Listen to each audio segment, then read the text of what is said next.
Hello, everybody, and welcome to another episode of the Pro Peace Report. Today, I'll be interviewing Max Neely. He's an activist. I actually have met Max in Frederick. We've been to some protests together. He cooperatively owns a cooperative business called Maxed Out Solar. So today, we're going to talk to him about his politics, his activism, his views on electoralism, and his solar power or his solar panel company. So now, hey, Max, how are you doing today? Long time no see. Hey, Kobe. How's it going? Pretty good. Procrastinating assignment at the moment, but I'm doing well. How are you? Yeah, just got put on blast by Andy and Go, so you know how that goes. What happened? What did he say? I just said some shit like, I hope Kyle Rittenhouse sleeps with one eye open. He's like, oh my God, it's a veiled threat. This guy actually killed somebody. Nah. I'll say that guy literally has collaborates with fascists. What's that? I say he collaborates with fascists and purposely hides the stuff they do and tries to expose Antifa. Ooh, so exposed, right?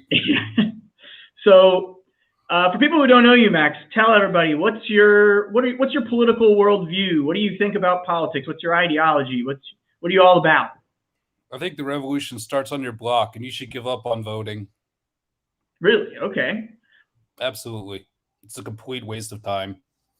So what do you think we should do instead? Money, complete waste of emotional energy. There's a million other things that we could be doing. We could be out feeding people on our blocks. We could be blockading evictions. We could be, setting up health fairs. And, there's a million other things we could be doing besides voting. The way that voting works is designed to get us into the voting booth every 2 years, every 4 years, make us feel like we've done something, give us our stupid little I voted sticker, make us feel, yay, democracy. It's a sham. Yeah. I'd say a lot of people, that's strictly all what their politics is about. They only vote every few years and makes it feel like they're doing something. But like you said, there's a million other things they could be doing, and we'll talk about it with the 2016 DNC Convention stuff. But so what do you think? What do you identify as? Are you socialist, anarchist, communist, liberal? What would you consider yourself? Or no labels, like some people? Yeah, I'm still kind of figuring it out. I think that for a long part of my life, I was just kind of ambiguous, and I guess I still am. Mm-hmm. But I kind of radicalized during the Occupy era, kind of realized that the status quo is just not working for tremendous amounts of people. Oh, yeah. I'm in favor of things like housing for all, healthcare for all, food and shelter for all, clean drinking water for all, clean air for all. I don't check and say, ooh, how does this person vote? Should we give them human rights or not? No, I say for all for a reason. Because it's the easiest way to coalesce people behind a movement. When you say everyone gets this, it's the easiest way to make it just click in people's heads. So I am a socialist. I don't know exactly, how much farther it goes than that. I'm still learning. I think that it's okay to not have all the answers. It's okay to, be a work in progress and not have read every single book there is to read. It's okay. The most important thing is to have a mindset of learning and be willing to hear other people's perspectives. And we're just going to figure it out together. That's how I feel. Oh, yeah. We're going to figure it out together. But all I know is the status quo is just not working for so many people, myself included. It's not working for you. It's not working for so many people back home in Frederick. There's so many people that are just struggling. Housing prices are through the roof. Cost of food is going up. Inflation is going up. The cost of energy is going up. I know that the status quo just doesn't work, and I'm ready to just see what's next, Oh, yeah. I like how you lean in with the idea that, these things should be for all people. We shouldn't be means testing. We shouldn't be picking and choosing which people get housing, which people don't, which people get food, which people don't. Even the person I hate, the worst person in the world, even that person doesn't deserve to die in poverty, I don't think. Everybody deserves basic human rights. Absolutely. Yeah. I mean, there's a reason, obviously people who are active threats to the movement should not be given leniency. We should be willing to not only defend ourselves like physically, but also ideologically. Like we can't really create like a whole bunch of space for bad faith actors to come in and start sabotaging movement work. But we also have to remember why we believe the things that we do to begin with, because we value human rights. That's one of the biggest critiques of socialism. Socialism wants to take away all the human rights. Well, then why do so many socialists stand for housing as a human right? Why do socialists want health care for all? Why do socialists want to make sure that like Flint, Michigan has clean drinking water? Like it's absurd to me. Like the level of mental gymnastics that so many people are willing to just dive into, and they act like, you know, the left is the one that wants to take away everyone's rights. What they don't know is that in Russia in 1917, the only reason they were able to succeed is because they gained the support of women. You know, women were willing to fight and die for what they wanted, which is the right to vote. Um, the Black civil rights movement of the 60s and well before the 60s has always had like leftist elements to it. MLK was a socialist. Helen Keller was a socialist. Albert Einstein was a socialist. It's a word that, you know, needs to stop being stigmatized, and we should be willing to just be proud of who we are. We should be willing to be like, yep, I'm working class. I believe in working for a living, and I think that Elon Musk should try it too. Like, Yeah. I don't buy this crap about him working 16 hours a day. Like, I don't buy it. Like, I don't know if he does or not, but I know that there's no way that that man has amassed $300 billion of value from his own hard work. He exploits other people, takes advantage of them, typically people like you and me, you know, people who are just everyday working class people. I'm half deaf, did not have a good experience with school growing up, you know, did not have access to an accessible education, which means I didn't have access to, you know, quality work opportunities. So, you know, I threw out my back on the job at a very young age, 22 years old. I've had to work a lot of hard labor jobs over my life. Um, I understand the working class struggle. And I think that we need to get away from the idea that being working class is something to be ashamed of. I think that for a lot of people, it's a point of pride. And it's something that we can all unite around, because just about everyone is working class. Very, very few people are ruling class, bourgeoisie. Some people might call themselves capitalists, but they don't actually own capital. You don't own a factory. You don't own the means of production. So get on board. Like, we're working class. We should be taking care of each other. We should be working with each other. We should be making sure that each other have our needs met. We shouldn't be pitting ourselves against one another. It's easy to form a cohesive mass movement that's oriented around helping people, healing people, changing flawed systems. Um, yeah, so that's about where I'm at. Yeah, I like that point you made about how economic rights are human rights and how that doesn't get appreciated enough. Like, I'm right now in my human rights master's degree program, and the assignment I'm actively working on is about how socialists have been the only ones talking about human rights, or the ones most talking about economic human rights. Whereas the capitalists historically were more focused on civil and political rights, and they looked at economic rights as being just an afterthought. Socialists were the ones who were originally talking about the right to work, the right to subsistence, and that's something that we still don't have today. And the capitalist nations are still talking a lot about civil and political rights. But like you were saying, Elon Musk is the richest man in the world. He's saying on Twitter, "Oh, I forgot you're even alive, Bernie." And he has so much disrespect for the working class. We still have millions of people in poverty, millions of people without good health care. And that's just in America. It's even worse around the world. And so it's like, we still haven't gotten to the point where people recognize that economic rights are human rights. People think of them as privileges. And it's like, how is housing a privilege? How is food a privilege? Clean water a privilege? Well, we have the ability to provide these things to everyone. We just don't make the choice to do so. We spend like $700 billion on our military. It would cost $40 billion to eliminate hunger worldwide. So how does that make sense? I mean, it's because, at least from how I can gather it from the readings I've been doing, it's like we value the liberty of rich capitalists to do whatever they want with their money and whatever they want, anywhere. Mm-hmm. And we value that more than the economic rights, because you can't have a rich upper class that's that rich without having poor people underneath of them that they're exploiting their labor. Like, it's just an inherent divide that exists when you have people that take all of that wealth. And it's gotten worse since the pandemic.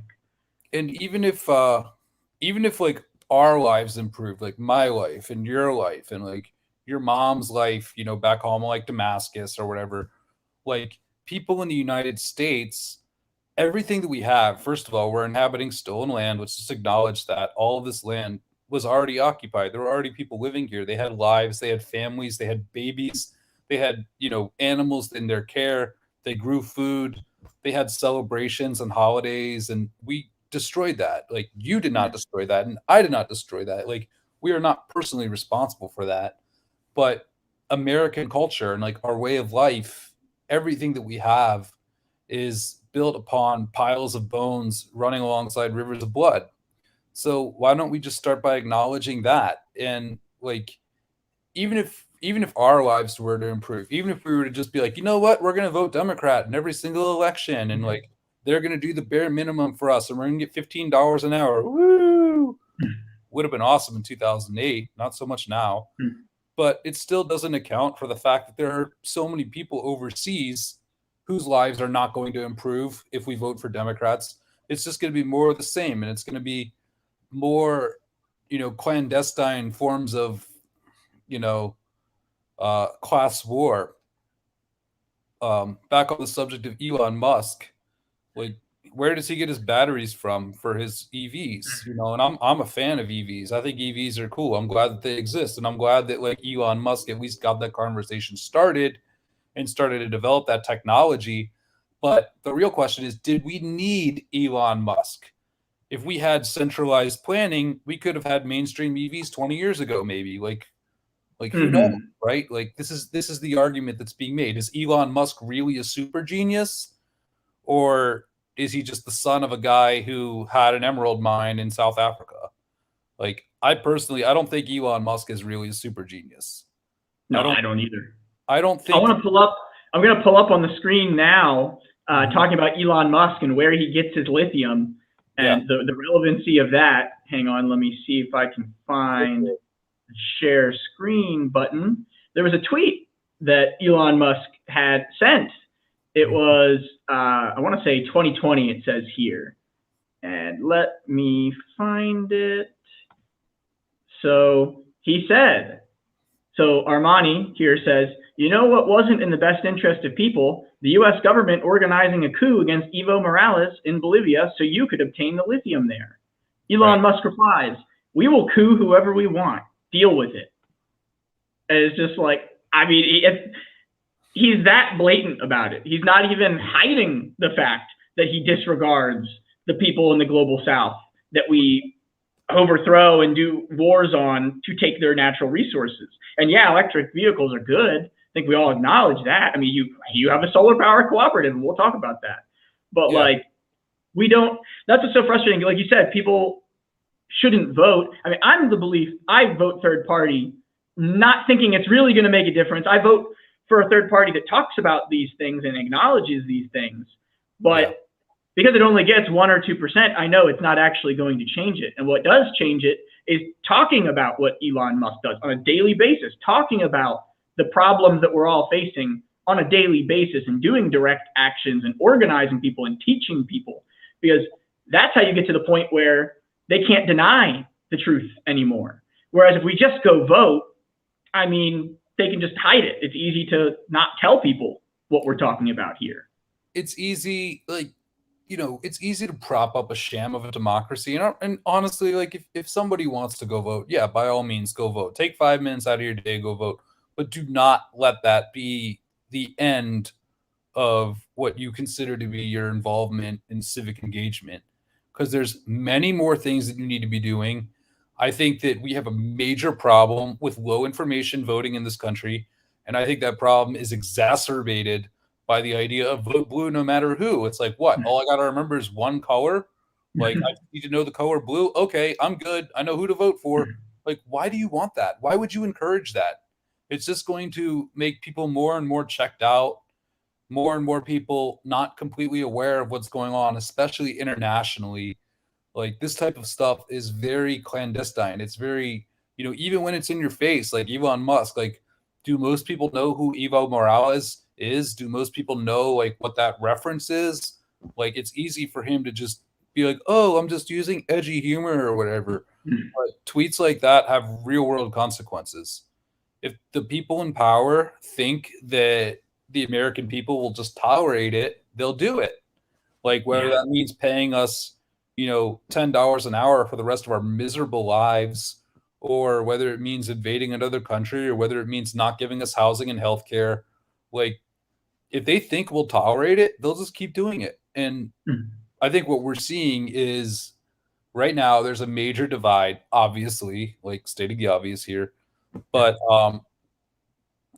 people just know that the government is dying. They know that our country is dying. They know that the democracy is fake. They know the role that the media plays in manufacturing consent. They know that, you know, I think that what a lot of conservatives saw in Donald Trump is they saw an outsider, even though he's kind of more of an insider. He's not really a Washington, D.C. insider, but he's kind of like, you know, a financial insider. He's a real estate mogul from New York City. Like, how much more insider does it get than that? Like, but he was able to play the game very well. He was able to convince people that he was an outsider. He was able to convince people that he was an everyday, you know, kind of common man. Like, oh yeah, I like steak. I like hamburgers. Like, I'm just like you know.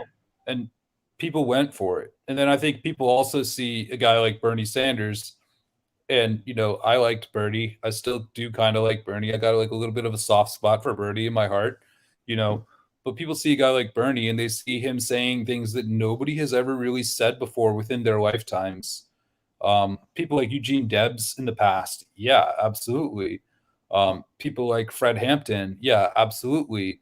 Um, you know, Bernie is at least willing to talk about massive amounts of wealth inequality, but Bernie is the first person that's really, within the age of the internet, has made it to the national stage and has been willing to just openly shit talk capitalism. Yeah. And I think that, you know, for all of the criticisms that could be made of Bernie Sanders, such as his support for the Iron Dome funding in Israel, for example, you know, he's not perfect. Like, I'm not one of those people that just thinks, ooh, Bernie, he's perfect. He's so good. Like, I don't think that. Like, I think that he is the best that we've had in a long time. And we all saw Trump supporters, leftists, liberals, centrists, you know, everyone kind of saw. It's just a matter of, are we willing to be honest about what we saw? We saw the gears of the machine move. We saw the rules change, and we saw the thumbs press on the scale to make damn sure that this person who's advocating for things that would just be common sense, basic centrist policies in Europe, he's advocating to bring these basic common sense centrist policies to the United States, which is something completely foreign to us. We've never heard of this stuff. Like, what? Healthcare for all? What the hell is that?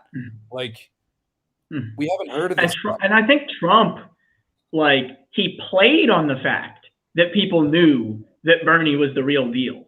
Like, that's why in 2016, Bernie, he would make fun of Bernie. He would criticize socialism and stuff, but it was like a backhanded way where he's saying, oh, you know, that Bernie guy, he's crazy, but, you know, the DNC hates him and stuff. Don't you guys see how they screw him over? And wow, it's so crazy. They're all corrupt and establishment.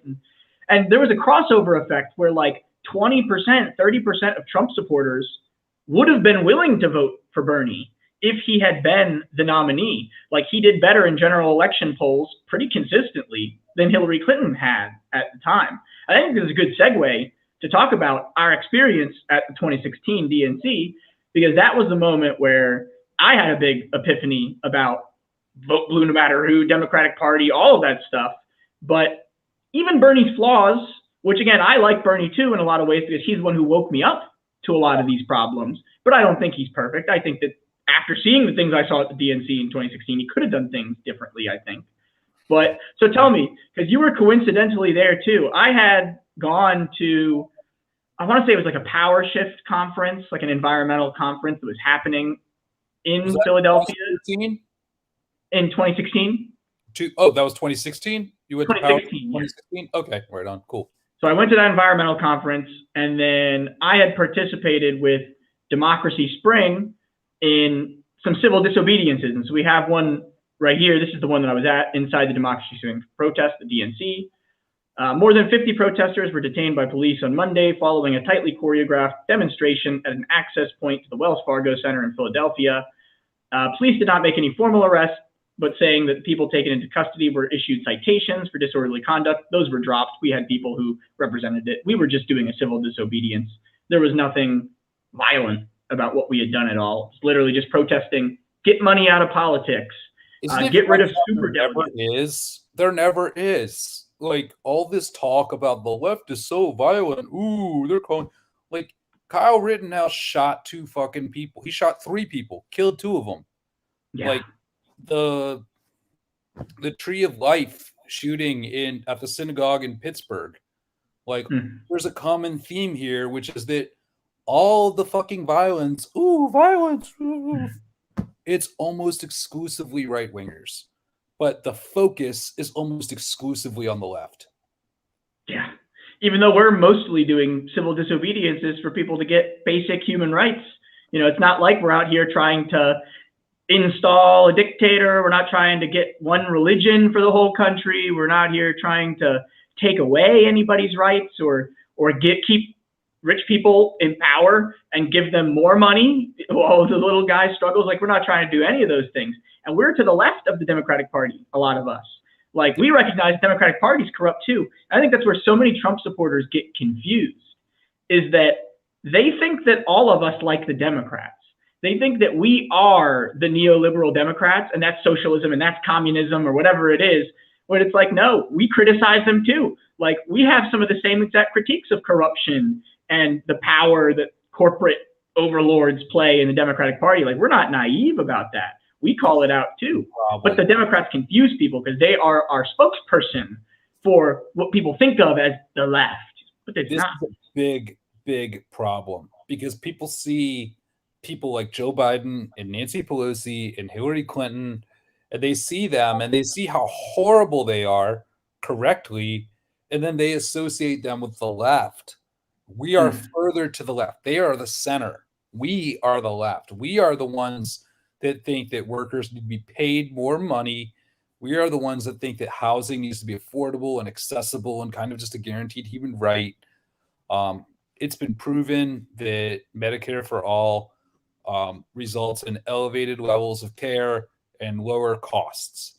If Joe Biden had to get the same health care that you have to get and the same health care that I have to get, you know what that means, right? It means everyone's getting damn good health care. It doesn't mean that Joe Biden's going to be in some, shady, like light flickering, like puddles of water on the floor, like rusty knives operating room getting healthcare. Like, that's not a thing. It just means that healthcare in this country is going to be more well funded and everyone is going to have access to higher quality healthcare. People are correct when they arrive at the conclusion that the Democratic Party is bad. But a lot of times people arrive at this conclusion for the wrong reasons. A lot of times people associate the Democrats with the left, and that's a big problem because we are not the same. We do not all believe in the same things. We are not all on the same side. Like, I want healthcare for all. That's something that I'm not willing to compromise on. I believe in housing as a human right. That's not something I'm willing to compromise on. Go ask Nancy Pelosi what she thinks about housing as a human right. What's she going to do about it? Because she can get up. Change market incentives. That's what she would say. That's why I'm so adamant about not voting, but if we are going to vote, I think we need a third party that actually says things like housing for all, healthcare for all. Like, that is in the platform. That is the position. Because in a place like Sweden, and Sweden doesn't really have necessarily a left either. They kind of have a lot of social democrats, you could say, are their left, but right. They have at least 7 or 8 parties.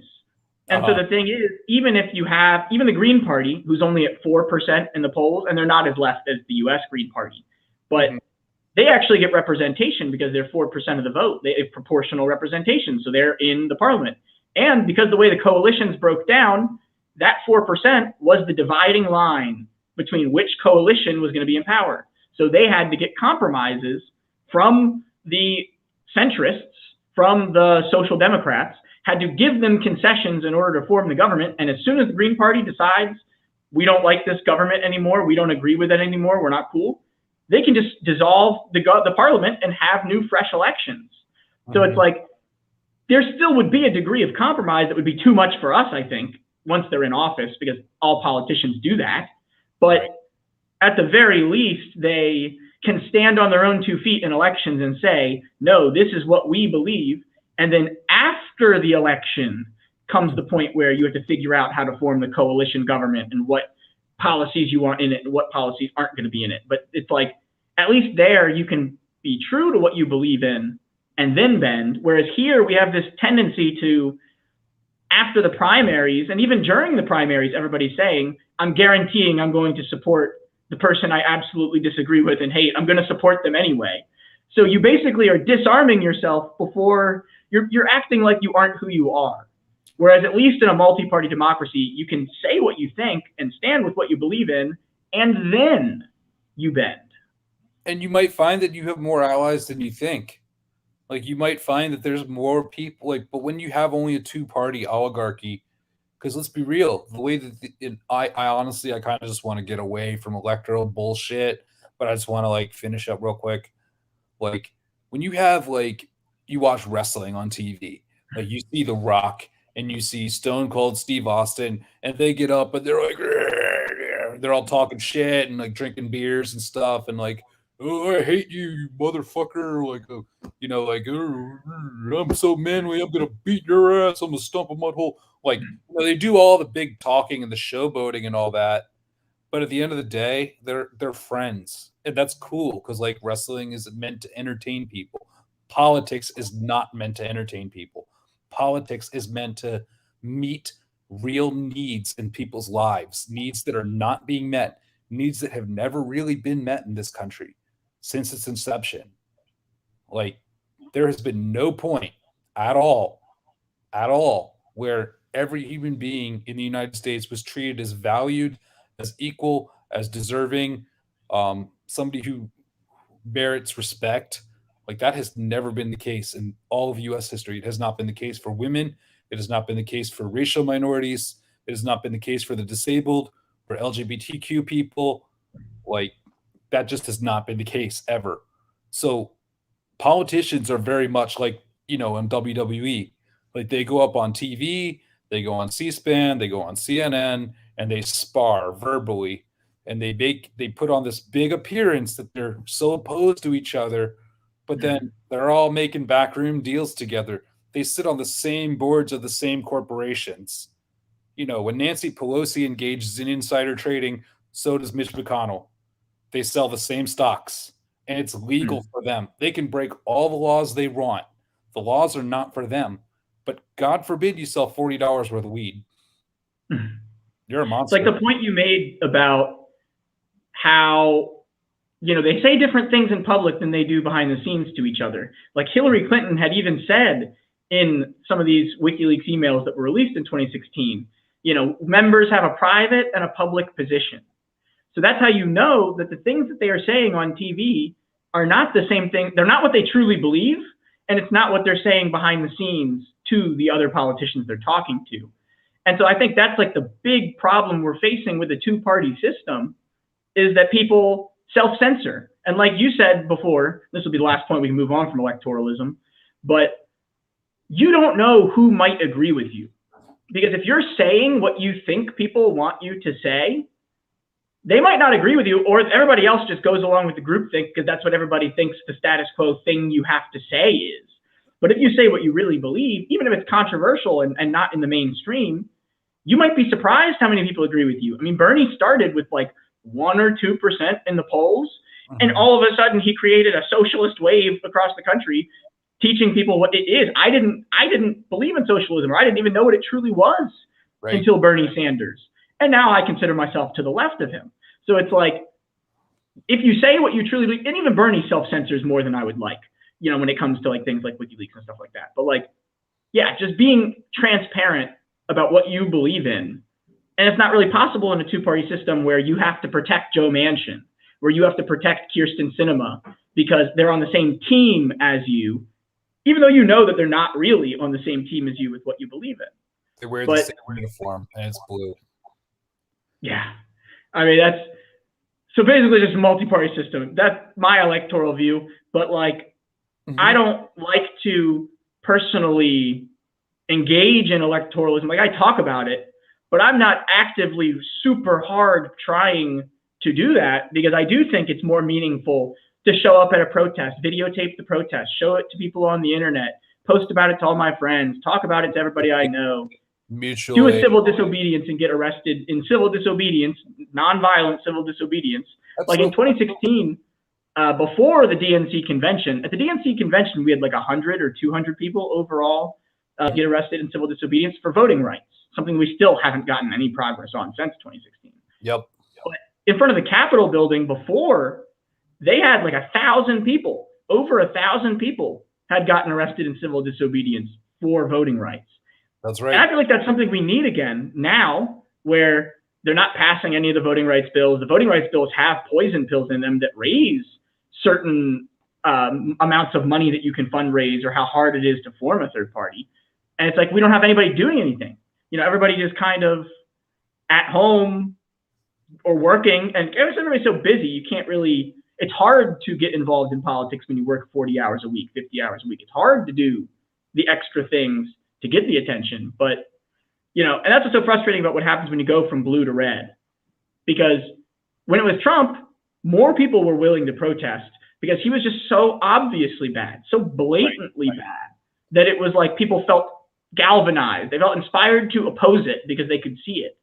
But then when it's Biden, they feel comfortable, even though it's the same exact things most of the times. He's just doing the same thing, slightly watered down, and nobody goes out and protests. He just has better branding. You know, Trump appeals, to one group of people and Biden appeals to another, but their policies are fundamentally not very different from each other. And, it's to the point now where I'm pretty much checked out. Like, I don't even follow electoral politics pretty much anymore. Just, it's not that I'm stupid or that I don't know what's going on or whatever. It's just that it just gets me angry. I would rather, I can't follow every dipshit thing that these people are saying. I can't just be like, oh my God, they were hypocrites again. Like, there's only so much that you can take. My idea of politics is, like you said, get involved with your community. The revolution starts on your block. You mentioned civil disobedience. In 2017, I actually was one of about 250 or so people who got arrested at the Capitol building, engaged in nonviolent direct action. We did a die-in when they were trying to basically gut the entire ACA, which, as a disabled person, I have, pretty severe hearing loss. So, gutting the ACA is a really big deal. Like, that's really going to affect disabled people. Without my hearing aids, I can't function. Like, I can't make it, how am I supposed to go to work and like interact with people and do the things that I need to do to make a paycheck when I can't even hear? And the world isn't designed for people like me. Like, that's why I'm so checked out. And I know that, like, visibly, like, I look like a very privileged person, and I am in so many ways. Like, I acknowledge that I have white privilege, I have male privilege, I have cis privilege, like, and like, don't get me wrong. But at the same time, what people don't see is they don't even see the hearing aids. So people oftentimes look at me and just assume that I'm a very privileged person, that I don't struggle in any way. And this especially happens very often on the internet. And it's like, oh, well, why don't you get a job? Why don't you just jump through all these hoops and flaming rings of fire and just like magically do better? And it's like, whoa, like half the country lives paycheck to paycheck. 54% of the, it's something like, is it 54% of the households make like 30K a year or less? Yep, that's the median. Insane number like that.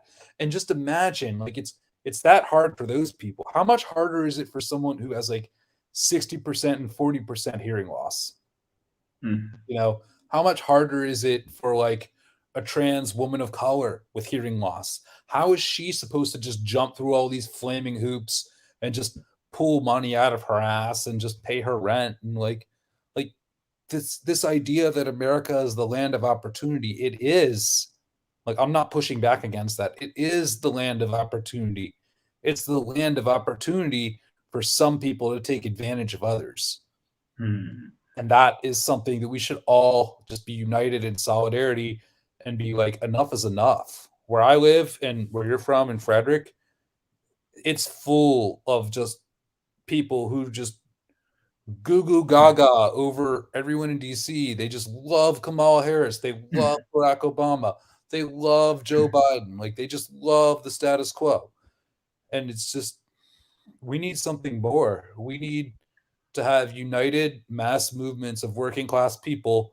You know, Kamala Harris, Joe Biden, Hillary Clinton, like these people, and they'll be like, but Donald Trump, man. Well, of course, but Donald Trump. I'm not even mentioning that fucker. We all know he's an asshole. What about the people that people actually think are good, but they're actually assholes too? Like, they're never going to understand what our lives are like. That's what's so frustrating is that, like you were saying, like, I agree, like getting rid of the Affordable Care Act, it's not good to get rid of it. Obviously, if we got rid of it, we would go back to the days where pre-existing conditions could be excluded and things like that. But it's like, that's what the corporate elites who control the Democratic Party use against us, is because it's like, they tell us, oh no, if you don't vote for us, you're going to lose your health care. You're going to lose the little bit of progress that you got in that last bill if you don't vote for us. But that's how they prevent it from actually pushing for Medicare for all, actually pushing for a nationalized healthcare system so that the hospitals aren't run by profit motives either. And it's like, so they threaten us basically. And it's the same people who donate to both. You know, it's the same billionaires and millionaires who give money to both of them. It is. And so it's like, they're hedging their bets. You know, they're using the little bit of progress they just gave us to basically coerce us into supporting something we don't want. Right. Exactly. It's like you can choose this horrible scenario or this slightly less horrible scenario, but there's no good options. So fully in agreement there. That's what irks me about Frederick politics specifically, because I want to talk about like small town, suburban, like these people need to be put on blast. There are no Bernie Sanders people in Frederick. There are no AOCs in Frederick. These people do not exist. Like, you know, for all of their flaws, like our town is 45 minutes to an hour away from DC, and it is full of people that just want their career, their big break on Capitol Hill. You know, they want to be the next big congressional aide, or, you know, they want to run for office, or they want their appointment or whatever. These people are like, don't even get me started.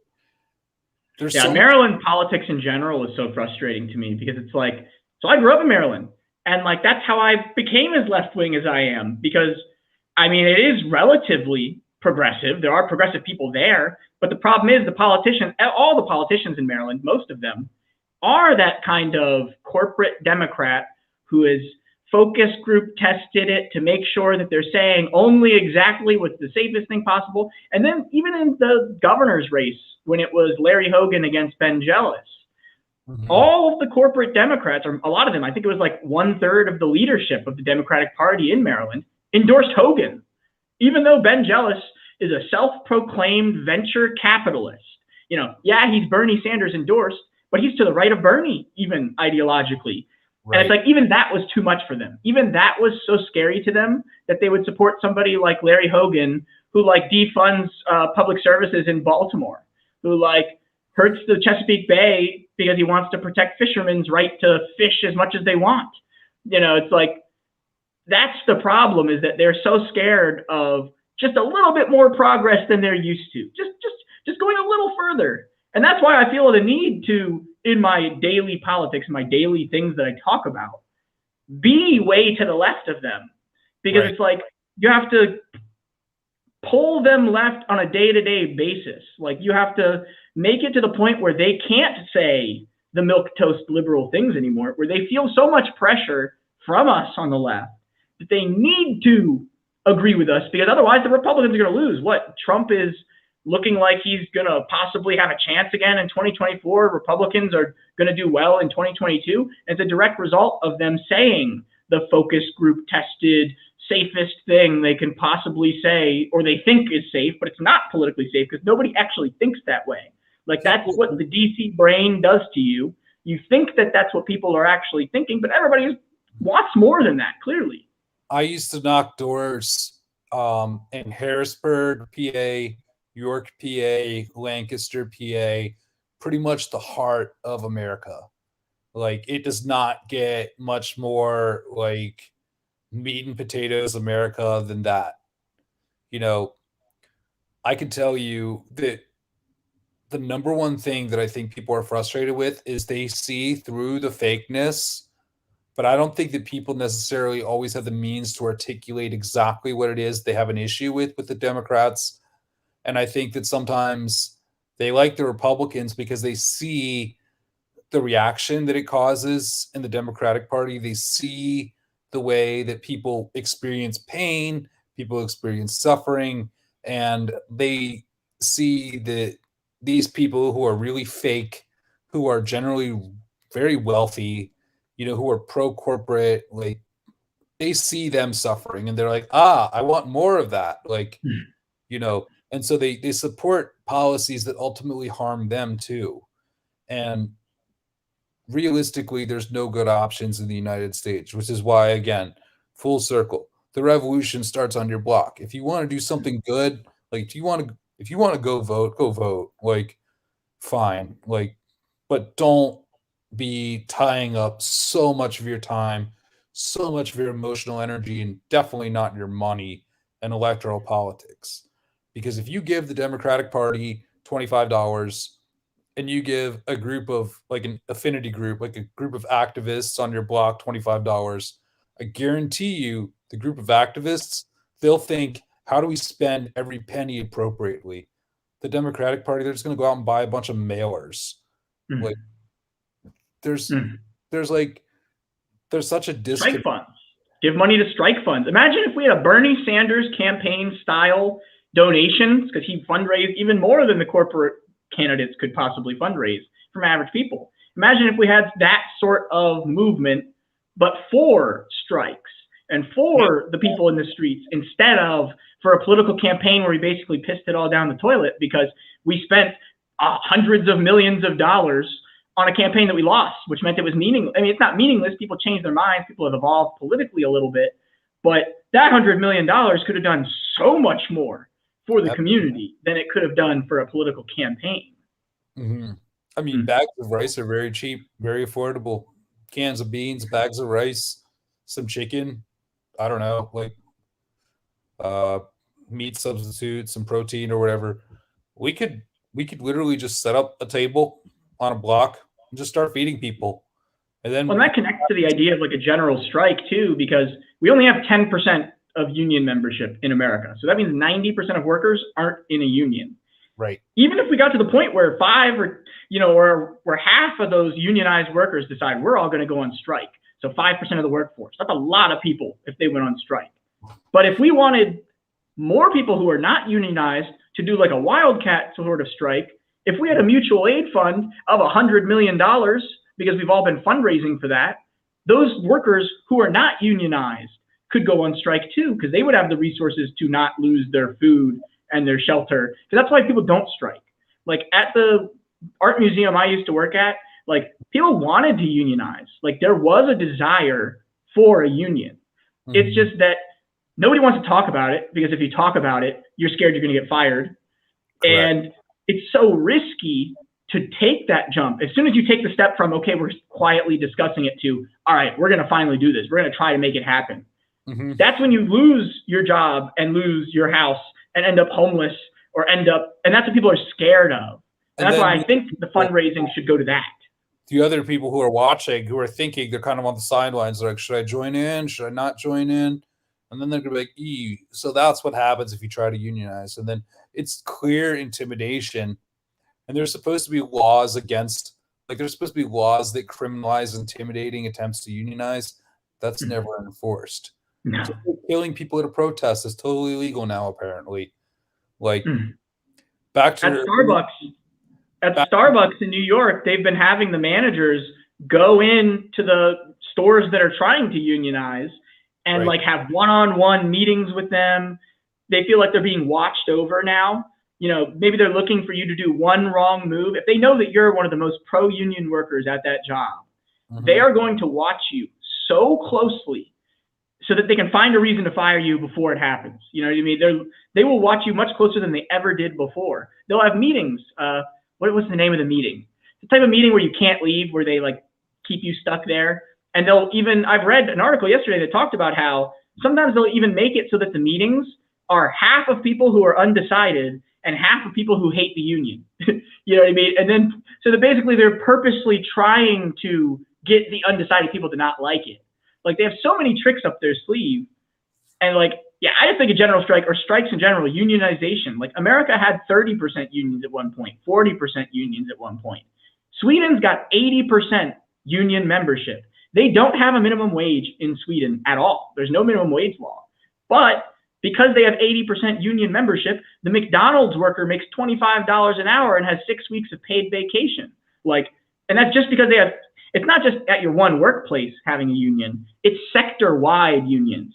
So it's like you have the electricity union, you have the auto workers union, but it's like everybody in the country who's of that industry is in it. And even if you're not in that union, your job still benefits. If you're one of the 20% of jobs who's not unionized, you're still benefiting from the fact that 80% of the country is unionized, because they're negotiating on your behalf still.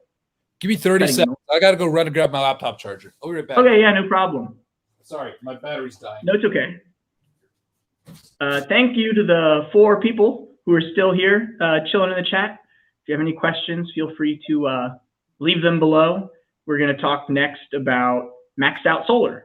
We talked a lot just now about activism, electoralism versus no electoralism versus direct action. But now we're going to talk about the work that Max does with his cooperative solar power business. And I think this is a perfect segue, because we were just talking about unions, but I think cooperative businesses are even better. They're the more democratic way of having a workplace. Because in a union, you have the workers who are negotiating against the bosses. You have these 2 distinct groups, and the bosses are on top of the workers. But in a cooperative business, every member of the workplace has a vote. Every member of the workplace gets equal say in how the workplace is run. And so talk about that a little bit, Max. What made you decide to do a cooperative business with maxed out solar instead of a conventional one? Sure. So, I'm getting a little bit of echo here. No, I don't hear it on my end. I think you're good. So, well, I've been on the receiving end of shit working conditions and shit pay and exploitation. I've been treated like I'm stupid my entire life for, not having great hearing, not having great access to education. Like, imagine just being like sitting in school and you can't hear anything, and you're just so insanely frustrated, and your brain is just brewing full of all these awesome ideas, and like you can't execute. And that translates into like a lack of career opportunities later, because you just get written off as stupid. Like, oh, hey, half deaf guy, go work in the truck and like stack those boxes, you fucking moron. Like, oh, you want healthcare? Tough shit. Like, it's just it's so much. So I know what it's like to struggle. I know what it's like to be taken advantage of. I know what it's like. I've worked at jobs, like I went in and worked for a friend of a family, got a job working at their liquor store. I asked for $12 an hour. They hired me at $10 an hour. Like, motherfucker, I'm in my 30s. I have been in the workforce for 10 years. Like, come the fuck on. Like, they gave me $10 an hour or whatever. I gave them a year of my life, worked my ass off. Very reliable, very dedicated employee. They gave me a 50-cent raise. Like, get the fuck out of here. Like, you can't live on that. $10 an hour in Maryland? You can't even live on 15 in Maryland. Like, these are supposed to be like friends of the family. It's like, what? Like, so don't get me wrong. And so first of all, like our cooperative, first of all, right now it's only 2 of us. We're a solar sales and marketing solutions firm. It's only 2 of us so far. So, I want to make sure that I'm being honest with people, setting, it's not like there's like 20 of us all making decisions together or whatever. It's only 2 of us. We're trying to grow. We're trying to scale. what made me basically decide to do this in a more democratic manner is seeing the potential to completely disrupt the energy industry. And if there's enough people that are willing to just be like, hell yeah, like I want to support this, if we can grow and scale and, expand, I would love to work less hours and have less money, and have more freedom. I want to have enough money to like pay my bills, meet my needs, have a little bit of fun. I don't want to keep it all for myself. I don't believe in that shit. Like, I don't want to be like Elon Musk or Jeff Bezos or any crap like that. Like, I know that I'm not capable of that. I'm not capable of working 16 hours a day, whatever. Like, fuck that. Who wants to do Yeah. that? I feel like I'd be happy. I'd be content making I've only ever made like $25,000 a year. Like that's the max I've ever made. So if I was making even just $50,000 a year, $60,000 a year, that sounds like unreal to me. That sounds impossible. Like I cannot even imagine the financial security of having $60,000 a year. Like I wouldn't have to worry about how to pay for my next bill. Like I wouldn't have to worry about going out to eat once a week. Like I feel guilty going out to eat once or twice a week because I know that I can barely afford even that.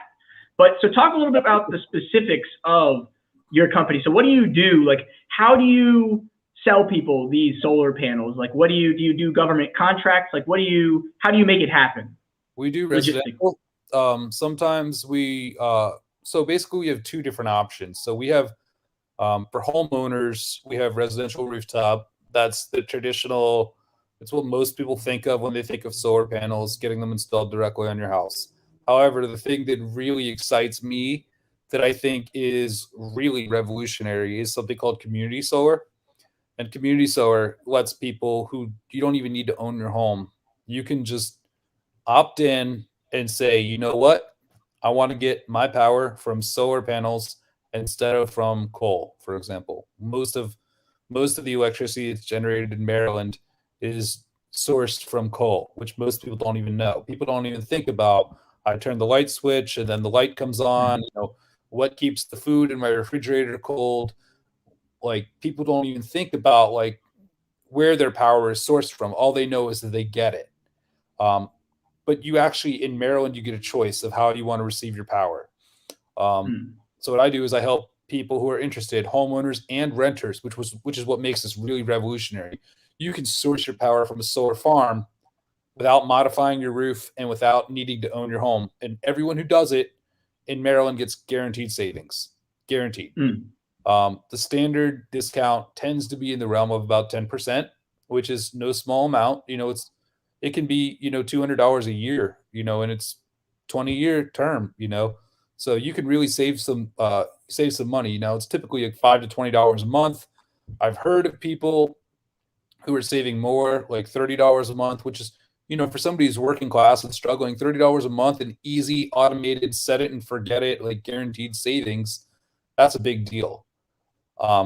Which brings me back to my point where we were talking about what if we could fund activist movements? Well, we can. If everyone who was eligible was just to go to maxedOutSolar.com and just think, oh, I'm going to get my power from solar instead of coal and fossil fuels, and I'm going to save $5 to $20 every single month. For some people, for almost nobody, $5 to $20 a month is not life-changing savings. But it's free. It's easy to do. It's quick. It's simple. It's an easy way to just opt in, say, yep, solar farm is better than coal. And you're helping the environment. Like you're saving money and you're helping switch from fossil fuels to renewable energies. And like, even if you're only saving $20 a month, imagine if we had a community of activists who all decided, okay, we're going to opt into this and we're going to spend the $20 a month that we're saving on something. Well, we talked about the Bernie Sanders campaign earlier today and how a fundraising model like that could fund something like a general strike. Correct. If you're saving even just $20 a month because you switched to solar panels and we all donate our $28 a month like we did for the Bernie Sanders campaign, and then you scale that up to a national level, like that's enough money to fund many more strikes than what we have now. Like I only see a couple 100,000 in these strike funds going to these workers. Imagine that being tens of millions of dollars instead of going to political campaigns. Now we're spending it on actually directly challenging our work or management so that they can pay us a living wage. Right. You know, it's great. That's a great idea. How do you do it? Like, how do you get them the solar? Like, do you have like a contract with somebody else? Like, do you just go to the government website and do something that they could, like, how do you do it? I contract for different solar companies. So, you know, we match people up with an appropriate solution depending on what exists in their area. And, you know, for a homeowner that like in North Carolina, we might say, hey, like, how do you feel about rooftop solar? Like, we don't have community solar in North Carolina, unfortunately. So, but like someplace like New Jersey, for example, New Jersey, we have community solar and rooftop solar.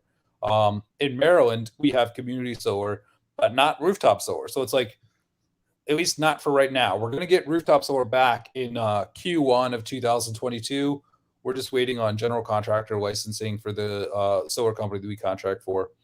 But it all just depends on what state you're in. And so what we do is we just have very earnest, you know, very frank, to the point, one-on-one meetings with people. We just try to help. We're very honest. Like we met during the Occupy movement in Frederick County. Like, it's kind of funny how we met, actually.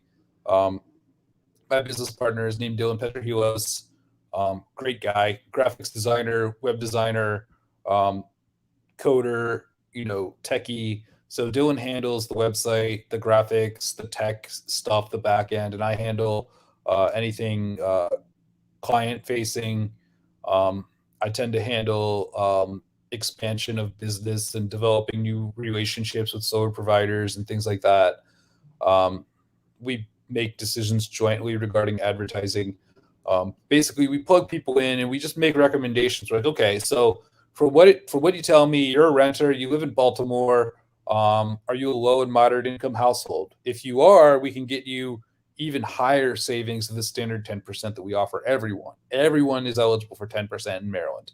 But if you're a low and moderate income household, some solar farms have a certain amount of the farm, like might be 1/3, it might be 1/2, like it all varies. But a certain amount of the solar farm is actually earmarked specifically for people in low and moderate income households, which is really awesome, because then instead of the standard 10%, they get things like 25% savings, which, you know, now we're talking about more substantive savings. Like, this is the type of stuff that really helps working class families. So obviously you can see why I do what I do, because I want to help people. I want to help people save money. I want to help save the planet. I know that solar is not perfect. I know that there are problems in the solar industry, like there are in anything. And I'm not saying that as a cop out either. Like, I really want to just make the world a better place. So I start at home. You know, I start with my cooperative, and right now, like I said, it's only 2 of us. But like you said, if it gets to the point where there's like tons of people that are doing this, and, you know, they all just decide, oh, we're all like all of Sunrise, Maryland, we're just all going to sign up our households, and then we're going to automate $5 to $20 a month. You know, some people, they need that money. Like, that's totally cool. But some people are not going to miss that money. So those people, if you're not going to miss that money that you're already spending to get like coal powered electricity, and you want to switch to solar, save $5 to $20 every single month, and then donate that money to like Sunrise, Maryland, or to like Extinction Rebellion, Maryland, or Stop Line 3, or, you know, whatever the case may be. Like, we can fund climate activist movements this way. We could fund BLM this way. Like, we could fund like safe houses and like transportation networks for women in Texas that need to get abortions. Like, who gives a fuck? Like, we could fund anything we need to fund, and nobody has to depend on the Democratic Party anymore. Nobody has to depend on, you know, being, you know, having allegiance to corporations that ultimately don't care about us. And, you know, if I ever, you know, my life starts to pick up and like, oh shit, I actually wake up tomorrow morning and this podcast is like thrust me into the spotlight. And thanks, Andy Ngo. You too, by the way. You know, free publicity, bad publicity is still publicity. You know, if people It's decide, just like, oh, shit, we're just gonna all sign up for solar like overnight, like, and then, ooh, my life has changed forever, and like 1,000 people sign up tomorrow, like all over the country, and then, you know, of those 1,000, they all have good experiences. They all recommend their friends sign up, and like everyone's just referring people to me. Like, I can step back. I could be like, hey, who needs a job? I want to hire more people. And then I could be like, who's bilingual? Who can help Spanish speaking households? Like, how, like, this is the type of thing that I think about. Like, I think about how can I expand my solar business ethically? You know, it's 100% commission.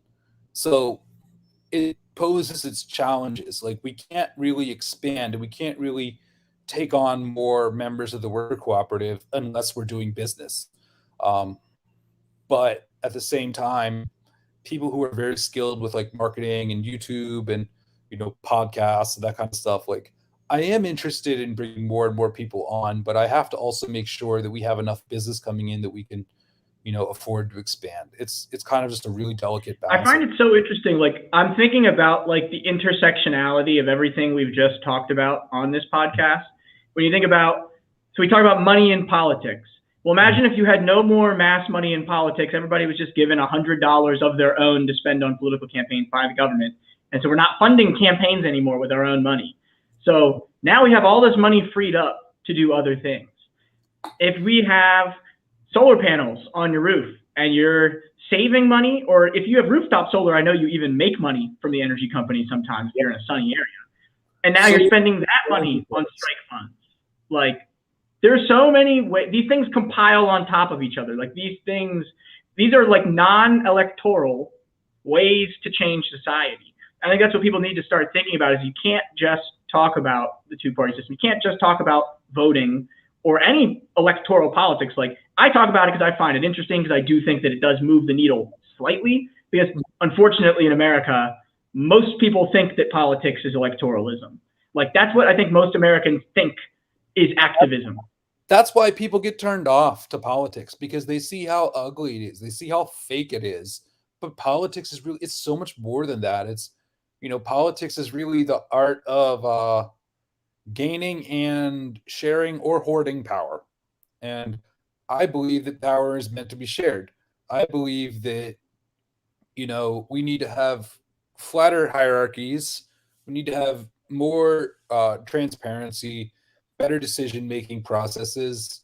We need to include more people, but we also need to have methods of making sure that bad faith actors are not just invited to come shit all over the kitchen table. We don't want that. We want people who really want to figure out solutions, because we're out of time. We need solutions. Like, our planet is like in dire straits right now. I don't know if you've been following the COP26 in Glasgow, Scotland. A little bit. I'm sure that you're plugged in with the climate crisis. You know how serious things are getting.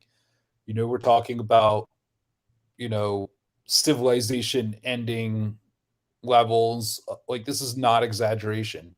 This is not hyperbole. Like, we really need to get serious about ways that we live, work, govern, relate to one another. And fundamentally, we need to, like, a lot of people have really good intentions. And that's why people say things like, well, we need to include everybody.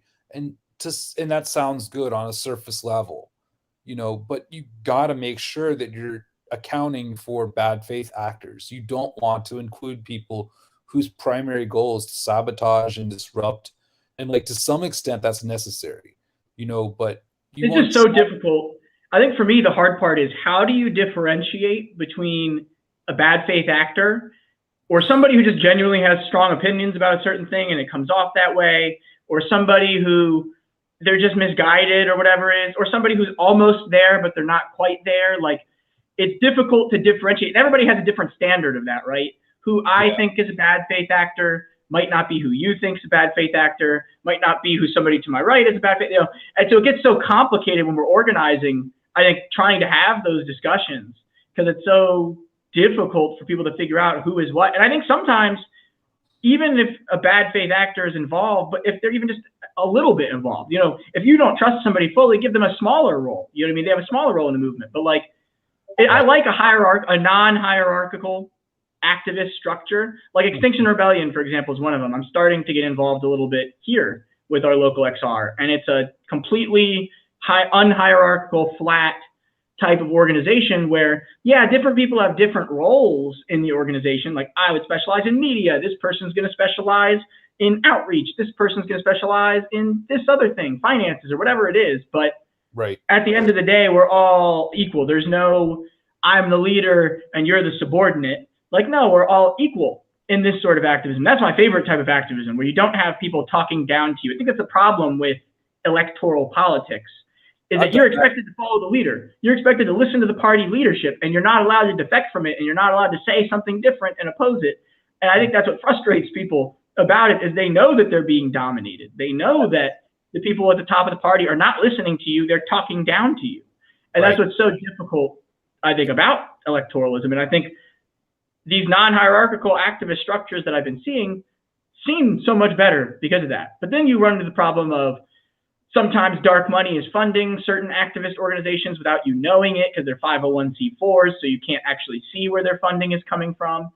And so like that's a whole nother layer of it. I'm almost at the point where it's like, I don't know how you find actual activists who are not somehow connected to or somehow tainted by big money, because big money purposely infiltrates us. The FBI, CIA, bad faith actors who just want to stir up trouble, they pretend to be not bad faith actors and people who are trying to help. So it's like, that's a whole another problem. Because like you have so many people who attack the General Strike Summit, for example, with FHL, because they have one person on who's maybe said something that sounds anti-vax, or they've had one person on who says this thing that they don't like. So everybody goes, look, that one bad person is why this whole event is shit and you shouldn't get involved at all. And it's like, that's a problem, because it's like, that one person doesn't mean, it's a non-hierarchical structure. You know what I mean? When you have a non-hierarchical structure, like the Medicare for All, March for Medicare for All, it was non-hierarchical. Somebody in Indiana accidentally invited somebody who was like a Proud Boy or something, or like somebody who was like, had neo-Nazi affiliations. But it's not the leadership's fault in the organization for March for Medicare for All, because it's one person who's at the bottom who may or may not be a bad faith actor, who may or may not have just done it to purposely create this narrative that makes us all look bad. Like, it's so difficult sorting that out. And in this day and age, information travels instantly. So one mistake, you know, like this is why we need to get away from like this very reactionary form of disposability politics where, oh, somebody made a mistake, so fuck that person forever, or fuck that organization forever, or like, you know, they're Nazi sympathizers or whatever. Like, we need to be able to, one, keep our spaces safe. I acknowledge that. Like, no, we cannot be platforming Proud Boys. Like, fuck that. Like, but at the same time, like if the mistake was made in good faith, and like this person legitimately did not know this person was a Proud Boy, do they really need to be put on blast? Like, does this organization really need to be bad jacketed? Like, at some point, we need to realize as leftists, as revolutionaries, that destruction is easy. Like, creation is much harder. It requires much more creativity. It requires much more patience. It requires much more forgiveness, much more loving, much more kindness. Like, and that's, you know, don't get me wrong. Like, I have had my moments where, you know, I have just been not in the best health, not in the best mindset, not in the best place in my life. Getting doxxed, getting death threats, you know, having the police dump information about me to the media, like, you know, having Democrats and being like, ooh, he's a violent anarchist, whatever. Like, you know, like it's just, it's so much when it's coming at you from all sides. So that's another thing. You got to be able to forgive yourself when you mess up. There have been times in my life where I have absolutely messed up. And that doesn't mean being complacent. It doesn't mean continuing to mess up. It means you work on the things you need to work on. There have been times in my life where I have not been a great activist, where I have, you know, been condescending to other people. And this is not something that's like, ooh, that was in the past. Like, no, it's a daily struggle. Every time I get on Twitter, I have to check myself. I have to be like, please don't be a condescending prick.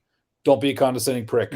You know, represent your beliefs well, represent the movement well. Like, but at the same time, it's also a lot of pressure to put on people. Yeah, it gets difficult. Nobody's perfect. And like when you have people on your Twitter who are maybe harassing you, like they're trying to egg you on, they're trying to get that reaction out of you. And sometimes you just can't hold back. Sometimes you just say your truth. Exactly. They want to get that screenshot. They want to get the reaction. They want you to say the thing. They want to screenshot it. They want to put it everywhere. And that's kind of what happened. Like, you froze for a second here. That's what happened with like the Andy to Go thing today. I'm like, I hope Kyle Rittenhouse sleeps with one eye open. He's like, oh no, that's a death threat. I'm like, no. I'm back. I'm like, there you go. My laptop died. I forgot to plug it in so it could charge. But no, it's like everybody's going to have a person they don't like that everybody else likes, or vice versa. Everybody's going to have a moment where they cuss somebody out who maybe they shouldn't have, or they say something in a strong way that maybe they shouldn't have, or like, so people, that's like what restorative justice is about. Like, we can't be kill the cop in your head, right? You don't want to be, it's okay to hold people accountable, right? That's not policing each other. But when you get to the point where one mistake means that person is gone for good, or that person can't be worked with, or whatever it is, like, and I think that's the problem we've been seeing on left Twitter, I think over the course of the last year or so, is that everybody's factionalized, right? Everybody has their certain pet issues, or everybody has their different ideological worldview, and they have feuds between them, right? We have feuds between our different factions, but ultimately we agree on certain issues. We agree on most of the issues, and it's like, we have to try to find a way, I think, to work together despite our big differences. And I personally, my favorite people that I organize with, or that I like do politics, talk politics with, I like the person who I can firmly disagree with them. We can talk it out. We can argue it out even. But then afterwards, if we recognize that we still agree, that doesn't mean I'm going to be in the same party as you. That doesn't mean I'm going to take the same approach as you on every single issue. But if we can argue it out and still be cool afterwards, like, that's what we're lacking, I think. Like, I want to be able to call out DSA or AOC or the squad or all those politicians. I want to be able to call them out and say my truth.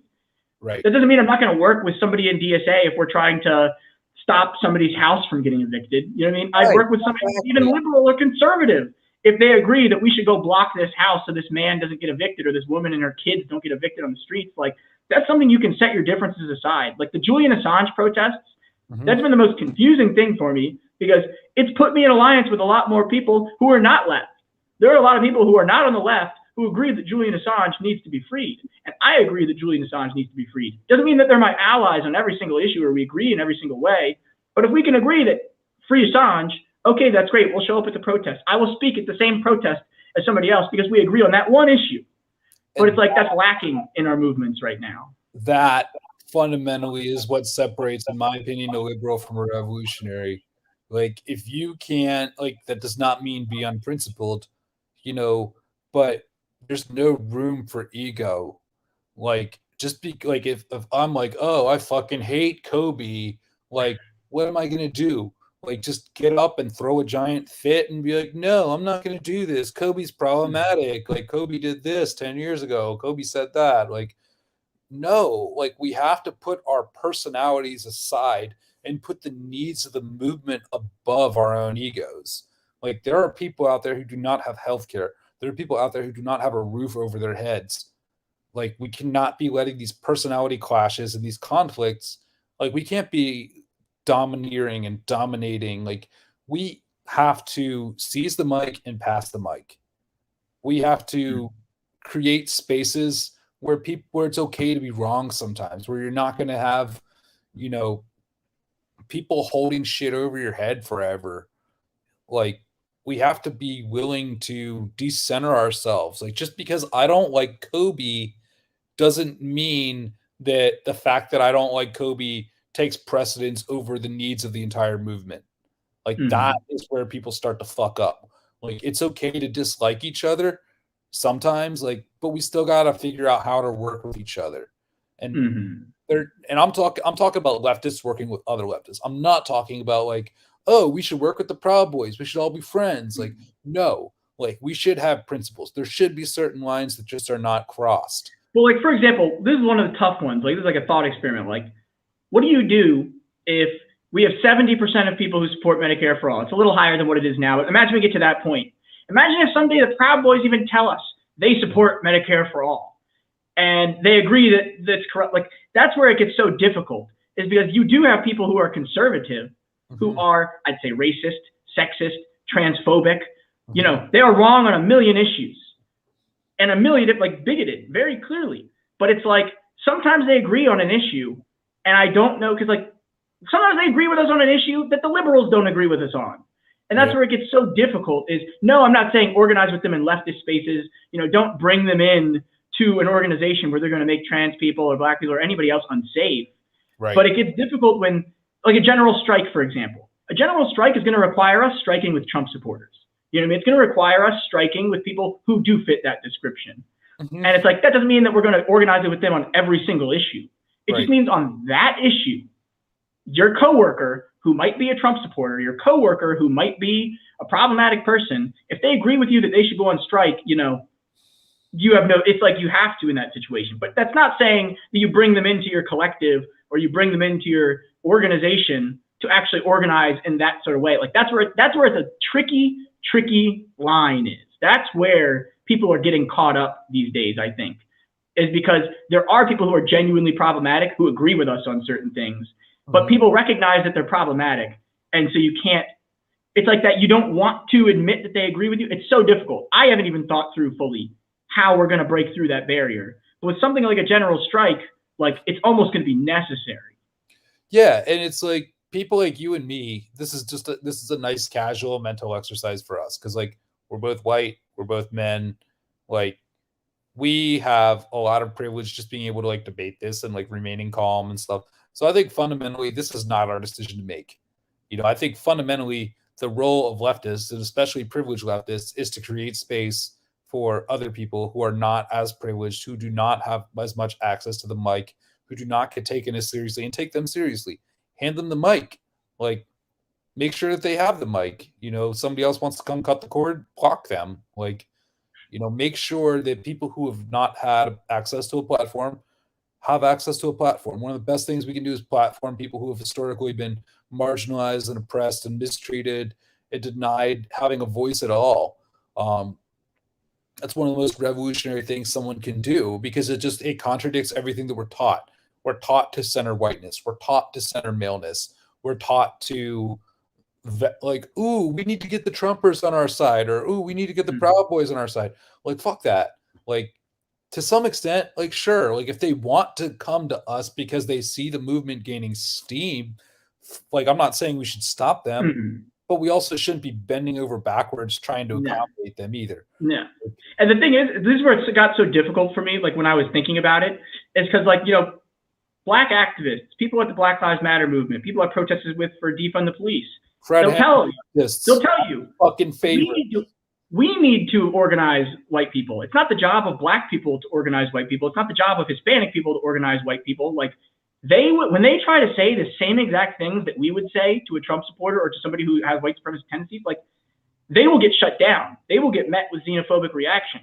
But if you or I say the same exact thing in the same exact way, because we are white men, we don't get that type of reaction. And it's so frustrating seeing that distinction.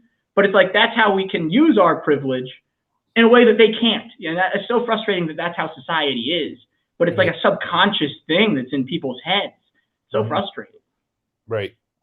Yeah. I mean, I think fundamentally one of the biggest mistakes that the left makes is like caring too much, like drawing people up into these little boxes and being like, okay, what boxes does this person belong to? What boxes it? Like, obviously, like identity exists. I'm not saying we should erase identity. I'm not saying we should just be like, oh, I don't even see color. Like, that's not the argument that's being made here. But the argument that's being made here is we shouldn't be like, ooh, how do we get the liberals on our side? Or like, you know, we should be like, go out in the streets and just talk to people. Like, how do we get the people on our side? Like, obviously, identity exists. Identity exists for a good reason because people have not always been treated well. You know, we need to acknowledge that. We can't just like gloss it over. But rather than putting so much emphasis on like getting the liberals on our side or getting the Proud Boys on our side or like working with the other side or whatever, like throw all that out.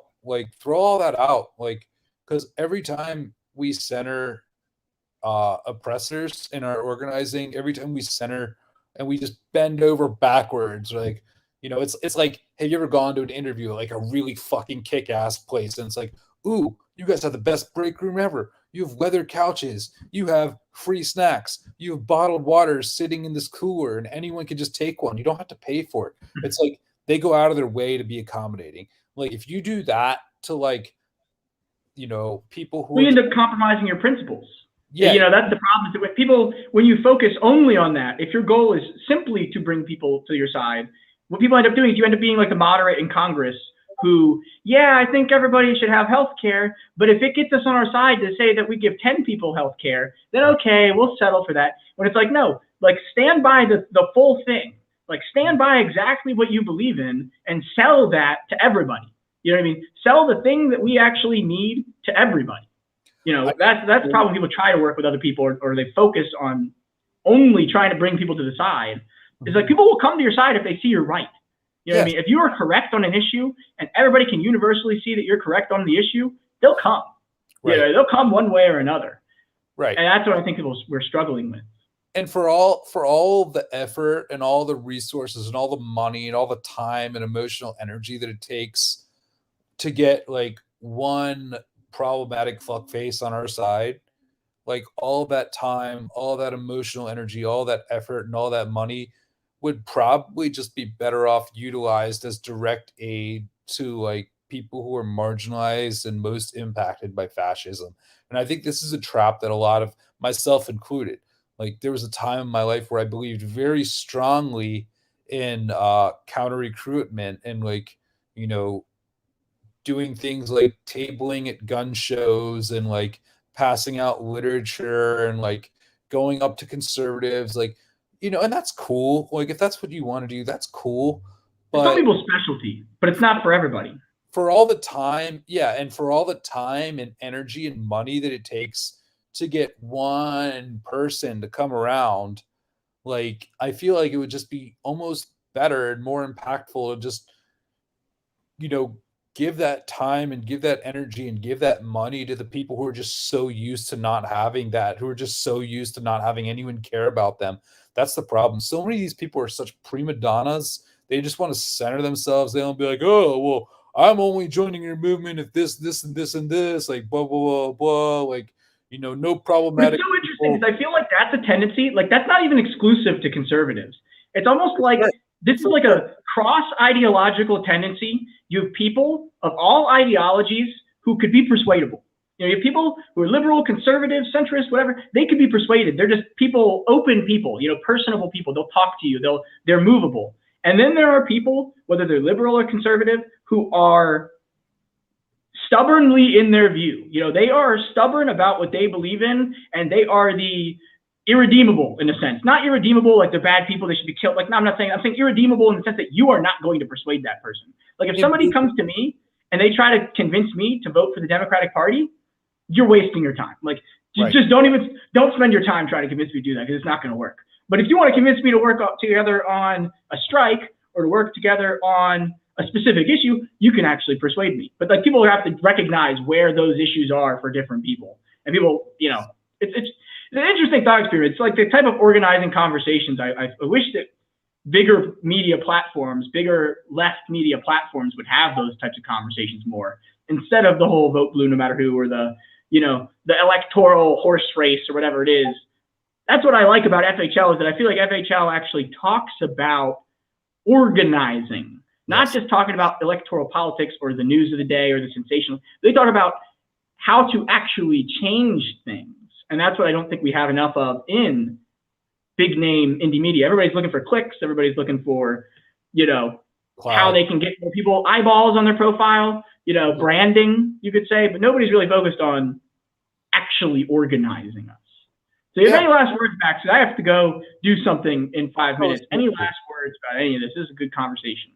Yeah, I encourage anyone who's struggling with high energy bills, especially this winter, visit my website, maxedoutsolar.com. My name is Max, Maxed Out Solar, MAXEDOUTSOLAR, maxedoutsolar.com. Go ahead and sign up for community solar. You'll get a guaranteed lower bill. If you won't miss the money, donate it to Frontlines Climate Activists. And besides that shameless pitch, I think that people should just figure out like what's going on in your community. Who are the people that, start to map out your power, figure out who are you in alignment with, what issues do you want to change, and how are you going to do that? Just think more deeply than just going out and voting in the established, like, oh, here you go. Go here in the line and go click the button. Like, think bigger than that, because that's not how we're going to get the changes that we need. So literally, voting is just a tool in the toolbox, and it is not the biggest tool in the toolbox. It is like a tool that you only get to use every 2 years. It's like the smallest tool. You have what? In a 4-year period, we have over 1,000 days, and only 2 of those days do you get to use that tool. So it's like definitely other direct action, helping the homeless, mutual aid networks, like actually, that's what pushing left is. Pushing somebody left is not criticizing. Criticizing Biden can be part of it. Criticizing that what's happening is part of it. But actually pulling people left is about pulling the people left. Because when you pull the people left, the politicians realize they have to go too, or they get left behind. But thank you so much, Max. This is a great conversation. Good episode of the Pro Peace Report. Until next time, see you guys later. Bye-bye.